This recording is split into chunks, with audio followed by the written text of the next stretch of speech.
우리가 예수님을 부르실 때, 여러분 예수님을 부르실 때 예수님 이렇게 부르시기도 하지만 그 뒤에다가 예수 그리스도 이렇게 붙이죠. 그래서 예수님 하면 꼭 따라다니는 말이 그리스도입니다. 그래서 우리가 교인이라는 말도 쓰지만 그리스도인이다 이런 말 쓰지 않습니까? 우리는 그리스도입니다. 바로 예수님을 따르는 사람들이다 그런 뜻이죠. 그래서 이 그리스도라는 말은 상당히 중요한 말입니다. 중국에서는 그리스도를 이제 한자로 표현해서 기독이라고 하지 않습니까? 그래서 우리가 그 표현을 따라서 우리는 기독교, 이렇게 그리스도교라는 뜻입니다. 이 예수교도 되지만은 이 그리스도교, 기독교. 그래서 이 그리스도라는 말은 굉장히 소중하고 중요한 것이고, 우리가 예수님을 믿는다는 사람들은 이 그리스도의 뜻을 잘 알아야 됩니다. 오늘 설교 제목을 그리스도이신 예수님 이렇게 정했는데, 오늘 본문에서 지금 논쟁거리가 네가 그리스도냐라고 물어보는 유대인들이고, 예수님 내가 말하였는데 왜 안 믿느냐? 내가 그리스도다. 이것이 오늘 본문의 핵심 내용인데요. 그래서 우리가 그리스도라는 의미를 잘 알아야 합니다. 그리스도라는 말은 크리스토스, 즉 헬라어죠. 헬라어. 우리가 그걸 이제 그리스도 이렇게 한국말로 바꾼 음역을 따라서 하는 것인데, 결국 그리스도. 이게 근데 헬라어는 그렇지만은 원래는 헬라어지만은 이 구약 성경 히브리어에 나오는 거를 이제 번역한 것이죠. 그래서 히브리어로는 뭐라고 하는가, 이게 중요하죠. 메시아라고 합니다.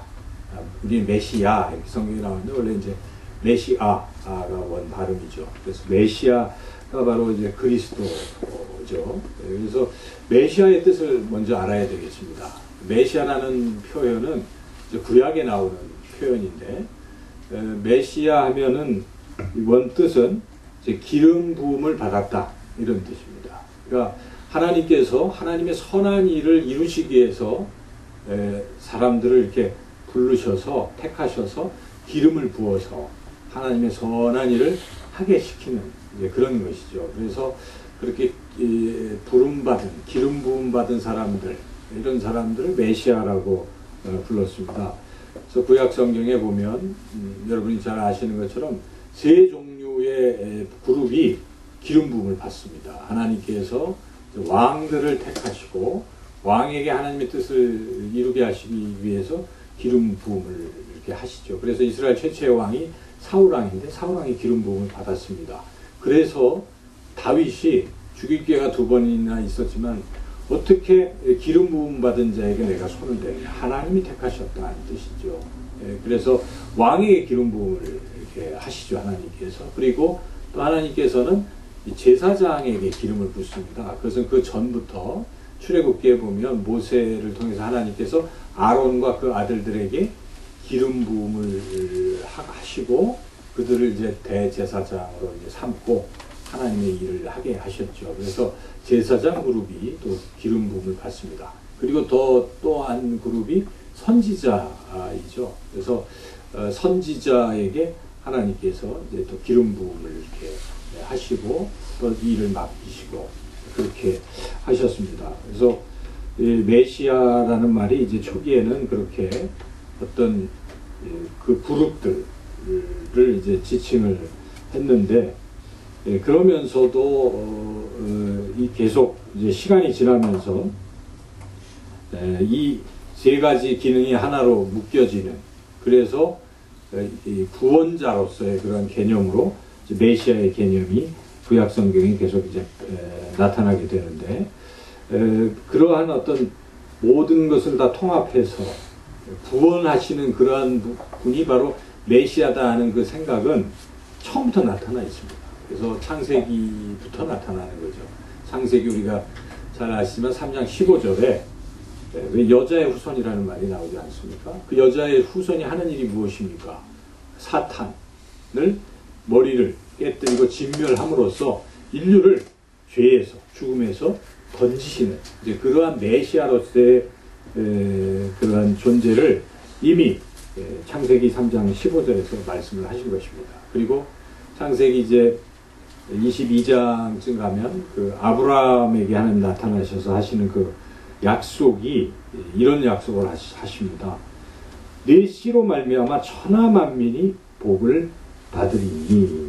이렇게 나옵니다. 그러니까 아브라함의 씨를 통해서 모든 인류가 복을 받게 된다. 이게 메시아인 것이죠. 그 메시아는 그렇게 모든 인류를 구원하는 그런 복을 주는 그런 존재다. 바로 그 씨가 아브라함의 자손이 곧 예수님입니다. 나중에 우리가 보면. 그래서 신약 성경에 왜 복음서 기자들이 예수님을 그렇게 아브라함의 자손이라는 말을 많이 할까? 그런 생각을 우리가 또 할 수가 있죠. 그래서 결국은 구약은 처음부터 그래서 모든 인류를 구원하는 구원자로서의 메시아 생각을 가지고 있었던 것이죠.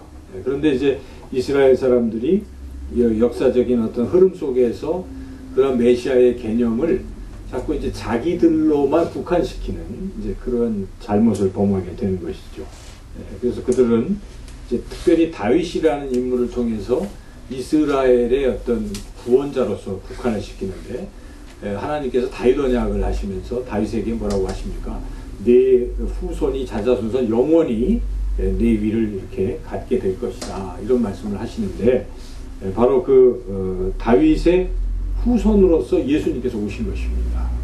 그래서 모든 인류를 구원하시려고 예수님께서 아브라함의 자손이요 또한 다윗의 자손으로 오신 것이죠. 결국 메시아로 예수님이 이 땅에 오신 것인데 이스라엘 백성들은 다윗의 자손이니까 그냥 자기네 나라를 다스리던 다윗, 이스라엘의 왕 다윗만 생각하니까 그 후손도 이스라엘만 구원하는 그 왕으로만 자꾸 생각하는 것이죠.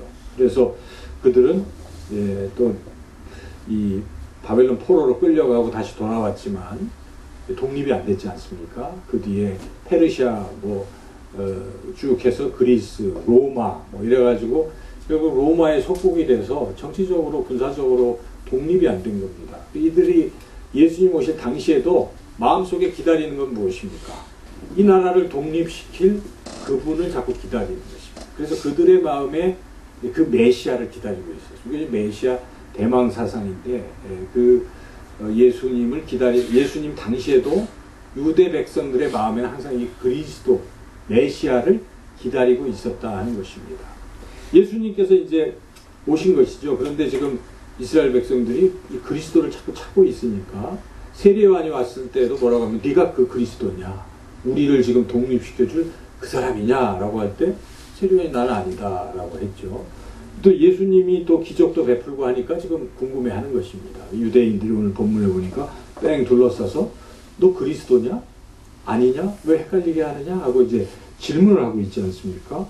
그래서 오늘 본문의 시작이 그런 것입니다. 24절을 한번 같이 읽어볼까요?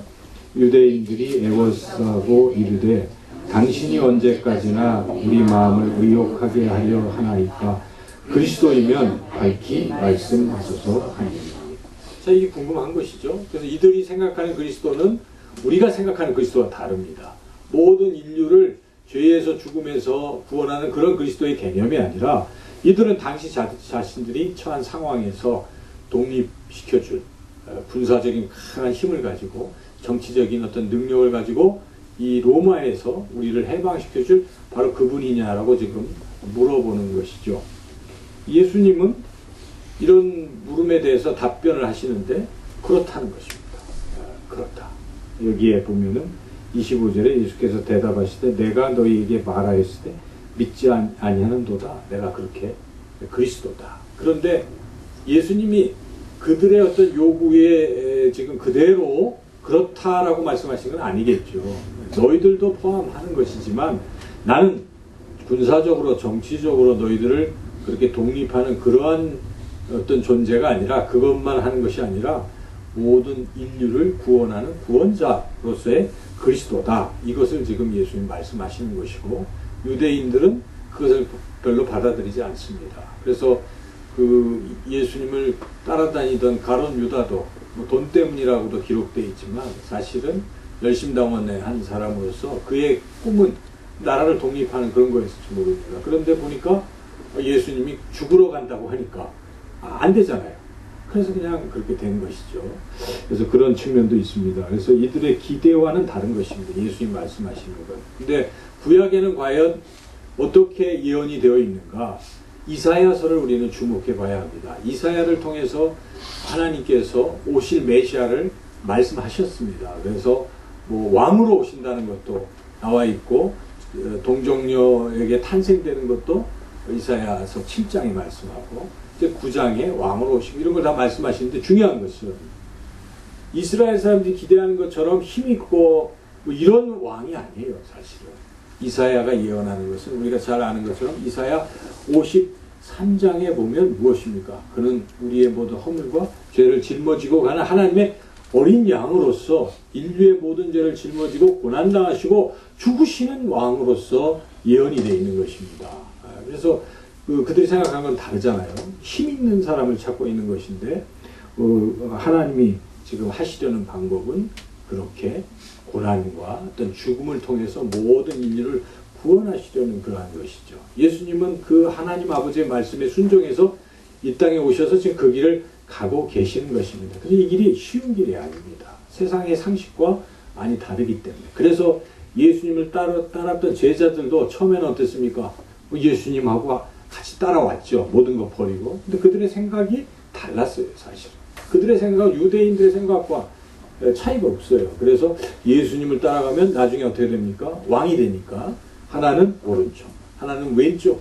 그 야고보와 요한이 그렇게 그 세베대의 두 아들의 어머니가 요청을 하기도 하고 그들이 요청하기도 하고 그렇게 그런 것을 꿈꿨던 것입니다. 베드로도 그런 꿈을 꿨습니다. 그래서 예수님이 이제 내가 죽으러 간다라고 하시니까 가로막고 그리마옵소서 하고 가로막지 않습니까? 제자들의 생각도 사실 그런 생각들이에요.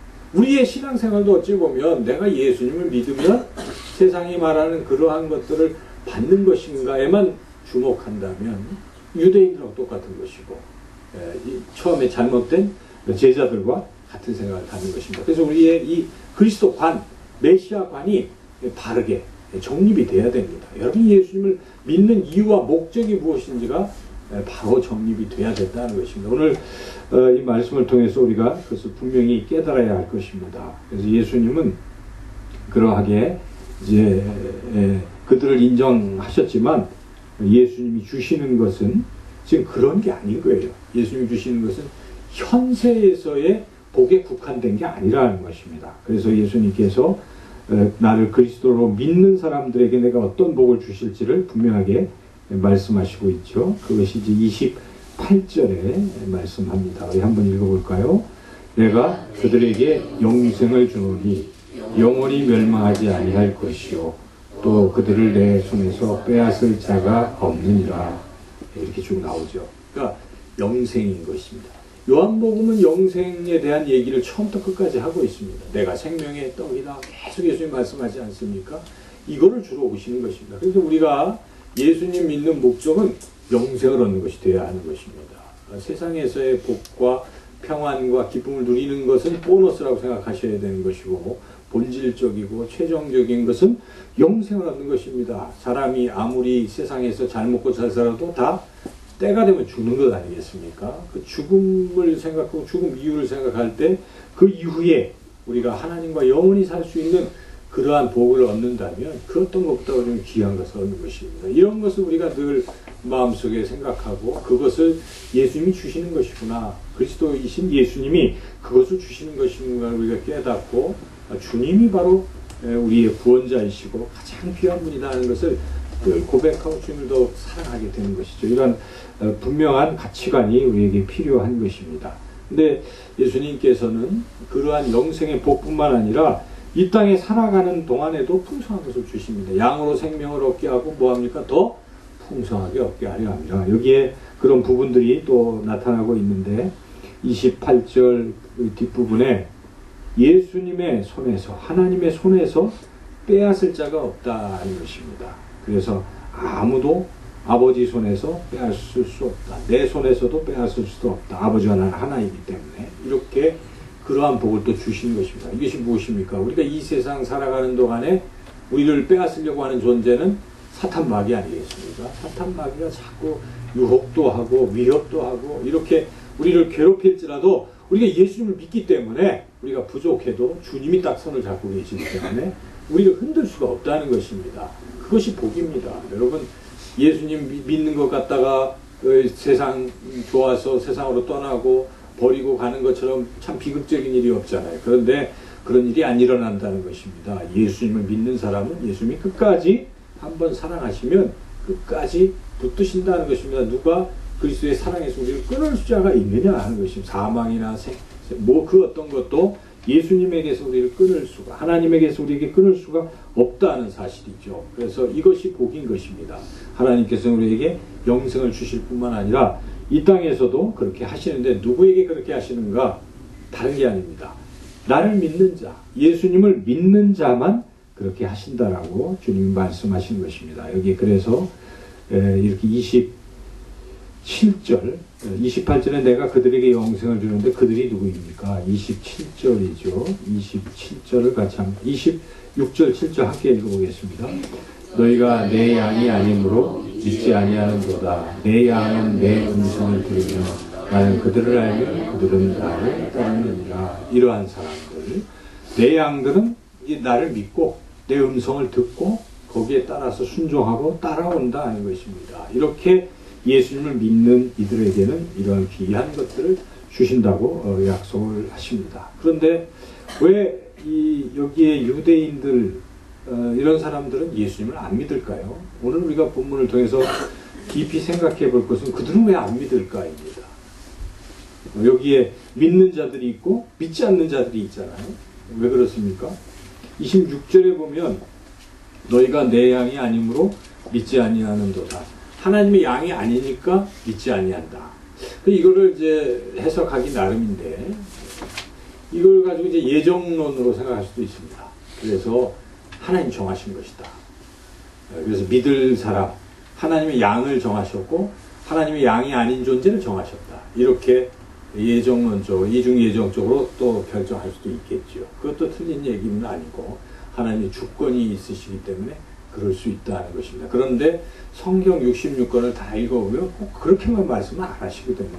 하나님의 주권도 강조하지만 하나님께서는 구원할 사람 정해놓고 안 구원할 사람 그냥 지옥 보내고 그런 하나님이실까 우리가 의문이 들잖아요. 그런데 성경의 다른 곳에서는 디모데 전서 하나님은 모든 사람이 구원받기를 원하시며 진리를 하는데 이르기를 원하시다. 이런 말씀도 있어요. 하나님이 심판을 지금 연기하시는 이유는 한 사람이라도 더 구원하시기 위함이라고 말씀하시는 것들을 우리가 종합적으로 생각해 본다면 우리가 일방적으로 그냥 다 물론 하나님의 주권도 있으시지만 그렇게 운명론적으로 받아들여서는 안 된다 하는 것이죠. 그래서 우리가 잘 생각해 봐야 되는 것입니다. 인간의 책임이 있는 것입니다.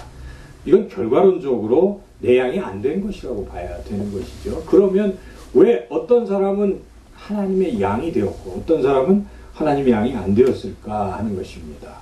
그 결정적인 것은 여기 저는 27절 말씀에 있다고 생각이 돼요. 27절에 내 양의 특성이 무엇입니까? 음성을 듣는 것입니다. 예수님의 음성을 듣고 또 예수님을 따라가는 것이죠. 듣는 것이 핵심이라는 생각이 돼요. 그래서 성경을 계속 읽어보면 듣는 게 문제거든요. 바울도 로마서에서 뭐라고 말씀하십니까? 믿는 거 듣지 아니하고 어떻게 믿겠느냐라고 말씀하지 않습니까? 그리고 전하는 자가 없는데 어떻게 듣겠느냐? 이게 순차적으로 이야기하는 걸 보면 결국 듣는 것은 우리의 책임입니다. 듣고 받아들이는 것. 설교 시간에 조는 것, 집중해서 듣는 것, 우리가 결정하는 문제. 그렇죠. 여러분 졸고 싶으면 졸 수 있고 안 듣고 싶으면 안 듣고 귀를 막고 싶으면 막는 건 우리가 하는 것입니다. 그래서 이 부분에 대해서는 우리가 책임을 피할 수가 없습니다. 들을 귀는 있는 자는 들으라. 저는 우리 기도의 가장 중요한 제목이 무엇일까? 하나님, 들을 귀를 열어주십시오. 영의 귀를 열어주십시오. 잘 듣게 해주십시오. 잘 듣고 깨닫게 해주십시오. 이것만큼 중요한 것이 없다는 것입니다. 여러분, 듣는 것부터 신앙은 시작이 됩니다. 잘 듣는 훈련, 이것이 잘 돼야 한다는 것이죠. 우리가 이 다니엘 세일의 기도 제목을 이렇게 놓고 같이 기도하는데 제가 기도하면서 이제 중요한 게 무엇일까? 하나님, 우리가 잘 들을 수 있게 하시고 12호 유초청잔치에 오시는 분들이 잘 듣게 해달라고 기도해야 되겠다는 것입니다. 그들이 귀가 열리고 들으면요, 이건 복음입니다. 생명의 말씀입니다. 이것을 잘 듣기만 하면 믿게 돼 있습니다. 여러분 어떻게 믿으셨습니까? 들어서 믿은 것입니다. 그렇지. 내가 이 세상에 이런 고난 저런 고난 뭐 여러 가지 힘든 상황이 많지만 예수님을 믿으니까 영원한 천국이 있고 예수님 믿으니까 이 땅에 예수님이 함께 하셔서 해결해 주신다는 그런 약속의 말씀을 들을 때 여러분들이 아멘하고 받아들였기 때문에 그리스도인이 되는 것입니다. 그래서 그분들도 충분히 그런 마음들이 있는 것입니다.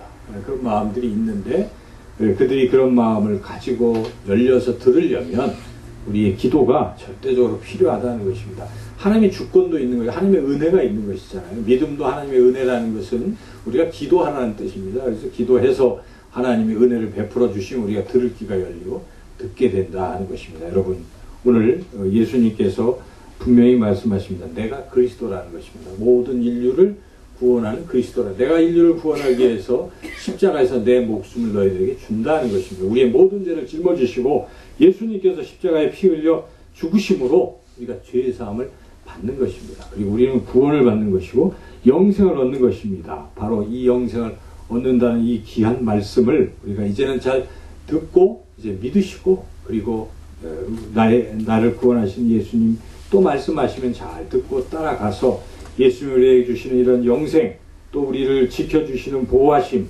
인도하심 그런 삶을 살아가시기를 주님의 이름으로 축원합니다. 또한 이 귀한 복음 우리만 듣고 우리만 누려야 되겠습니까? 12월 이후 초청잔치가 왜 있습니까?